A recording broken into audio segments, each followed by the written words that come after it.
Oke Bang. Bang Edwin, Ya, seperti apa akhirnya Fadel hari ini datang nih menjalani pemeriksaan atas laporan dari Nikita sendiri? Ya alhamdulillah ya, akhirnya bukan akhirnya mungkin memang kemarin berhalangan karena sakit kan, bilang alhamdulillahnya hari ini sudah fit, berarti sudah bisa memenuhi panggilan ya. Kalau saya bersyukur nanti bagus, ya prosesnya bisa berjalan dengan sesegera mungkin. Jadi kalau saya pribadi sebenarnya sudah lelah, apalagi adik saya gitu. Ini kan kalau kita bilang kita mengikuti proses dan memang prosesnya seperti ini ya. Kalau kemudian di panggilan kedua bisa memenuhi, alhamdulillah, terima kasih sudah mau memenuhi panggilan dari bapak-bapak ya dan ibu-ibu kepolisian. Nextnya kita hanya tinggal menunggu seperti apa resultnya, prosesnya seperti apa, kita ikut, kita turut sama hukumnya. Bang Edwin sendiri ada rencana datang? Stop dulu, pelan-pelan. Ini satu ya, saya kan tadi bilang 3 ya. Empat. Ini satu, enggak, 3. Tiga aja. Kan tadi bilang 2 atau 3. Jangan belok-belok. Pertanyaan kedua, Bang Edwin ada rencana? pelan-pelan, mbaknya dulu. Ada rencana datang untuk ketemu langsung dengan Fadel dan seperti apa nanti reaksinya? Seperti apa ya? Ada rencana ingin bertemu dengan Fadel dan reaksinya seperti apa? Kalau reaksi maksudnya gimana ya? Enggak, Apa maksudnya- di expect saya Enggak, kecepok ya kan enggak juga gitu. Enggak gitu. Artinya ingin memberikan pesan apa secara langsung kepada Fadel? Ya kalau insya Allah nanti saya akan coba datang juga untuk mengasih semangat sebetulnya. Jalani prosesnya dengan baik bro. Kalau memang ada fakta-fakta yang dirasa membantu untuk meringankan dirimu atas kasus ini, keluarkan. Kalau kemarin kan kita lihat Nak Fadel ini, kalau bilang nak ya, karena kan usianya usia keponakan saya ya sebetulnya gitu. Nak Fadel ini kemarin kan melakukan press conference, kemudian marah menampilkan bukti press conference tersebut yang harusnya dibuktikan ke penyidik, malah ditaruh di saat press conference. Plus lagi bukti tersebut malah kalau menurut saya pribadi salah, bukan salah gimana ya? Salah ketika itu disajikan di sana. Karena harusnya itu disajikan, bukti itu dihadirkan kepada pihak penyidik, bukan kepada teman-teman wartawan. Mohon maaf ya, bukan bermaksud bagaimana. Tapi ini kita lagi dalam proses hukum.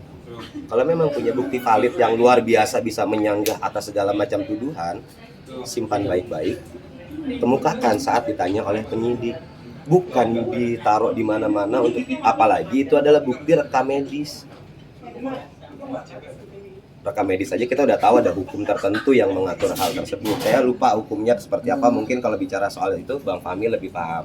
Kalau saya hanya orang awam yang, oh ini nggak bisa loh, ini kan hak pribadi seseorang atas informasi medisnya dia.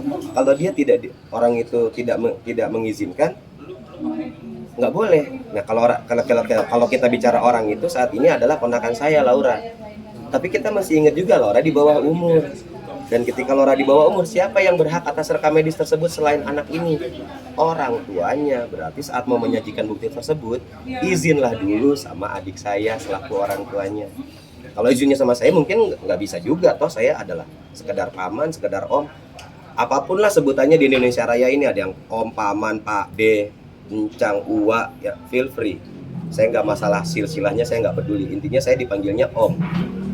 Gitu. Jadi kalau izinnya ke saya mungkin nggak ngaruh, karena saya kalau dibilang berkekuatan hukum atas anak ini, ada yang berkekuatan hukum pertama ibunya. Secara legal formal kartu keluarganya ada di dalam kartu keluarga adik saya Nikita ini. Gitu. Laura ini nggak dalam kartu keluarga saya. Kalau Laura dalam kartu keluarga saya, mungkin saya bisa memberikan izin. Om tulang lunak, ini kemarin saya punya bukti USG, saya mau tampilkan, oh silahkan Nak Fadel, itu mungkin saya bisa kasih izin kalau saya berhak atas Laura ini. Tapi kan tidak, dia hanya langsung semerta-merta saya punya bukti USG. Itu buat saya, waduh, Anda di depan ada jurang, Anda bukannya mundur bikin jembatan, Anda terjun dengan sukarela. Jadi ya sudahlah begitu. Oke, pertanyaan terakhir. Enggak dulu, Mbak ini baru datang. Jadi saya cuma ngasih 3 pertanyaan. Mbak ini terakhir. Pak Niki hari ini kan ke Jepang, mungkin ada yang disampaikan ke abang gitu. Mewakili. Kita sudah untuk hal ini kita sudah nggak perlu bicara secara verbal, bicara secara tertulis. Kita udah main hati aja sekarang. Kakak beradik ini hatinya udah sama, pikirannya sudah sama. Jadi insya Allah apapun yang adik saya sampaikan atau lakukan seperti yang kemarin teman-teman ketahui juga, dia sudah membuat gerakan lagi pelaporan baru ya. Itu dia tidak berkomunikasi lagi dengan saya karena memang itu sudah seharusnya. Ini kan sudah melebar kemana-mana, malah kalau dibilang ada beberapa teman-teman saya yang juga berprofesi sebagai pengacara speak up, orang ini kok bikin malu. Sudah sepantasnya ini. Bagus adekmu melakukan ini bro. Bagus adikmu melakukan ini, karena ini juga clear di air untuk para pengacara yang lain bahwa pengacara memang supposed to be tidak melakukan itu, tidak melakukan bahwa harusnya kan antara klien dan pengacaranya harus sangat amat jujur, punya bukti apa, ini perlu ditampilkan atau tidak, perlu diekspos ke media atau tidak, itu adalah keputusan pengacara, bukan keputusan klien. Pengacara itu menuntun kliennya untuk kalaupun dia bersalah, dia mendapatkan hukuman seadil-adilnya. Tapi kalau data-data itu menunjukkan dia tidak bersalah, dia bisa dibebaskan atas tuduhan tersebut. Itu tugas pengacara. Jadi kalau ada yang bilang pengacara ini kok bela orang salah, enggak. Itu bukan tugas pengacara. Tugas pengacara adalah memberikan membantu mengarahkan kepada keputusan yang sebaik-baiknya. Jadi kalau dibilang pengacaranya kok belain orang salah, jelas-jelas dia salah. Bukan lagi bela orang salah. Dia lagi membela hak orang tersebut untuk mendapatkan, misalnya kalau dia salah, hukuman yang adil. Pun dia tidak bersalah, ya dia seharusnya dibebaskan. Berdasarkan apa? Berdasarkan bukti-bukti valid yang disajikan ke penyidik, bukan disajikan ke wartawan. Izin, kalau boleh satu lagi tadi satu dan terakhir ya. Kalau udah boleh ya, maaf ya Mbak ya. Maaf ya Mbak. Ini follow up atau Mbak ini aja ya, Mbak. Maaf ya. Mana? Satu lagi terakhir.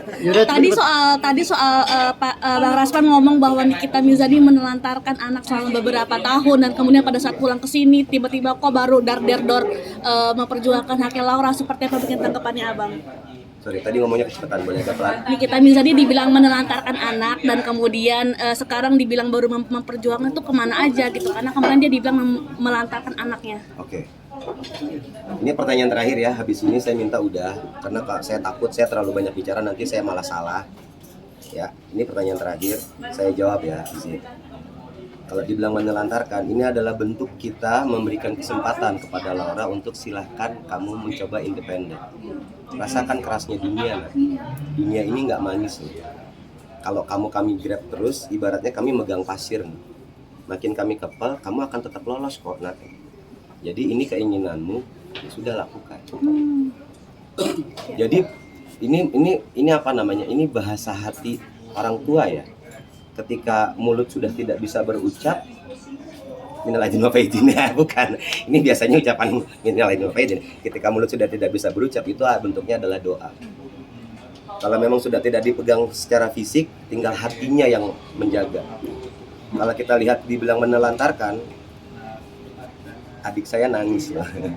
Ketika tahu bahwa kan dia juga sendiri, statement saya sedikit mengutip, entah salah atau benar ucapan adik saya ini sedikit ini. Anak gue mau bebas, tapi bukan berarti lu boleh nyakitin dia.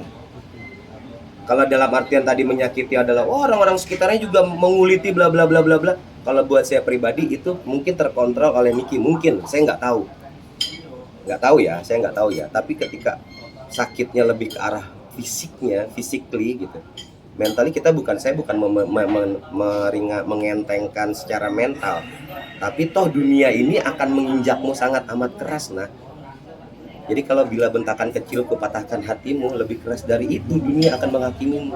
Ku benci, jadi nyanyi, maaf ya.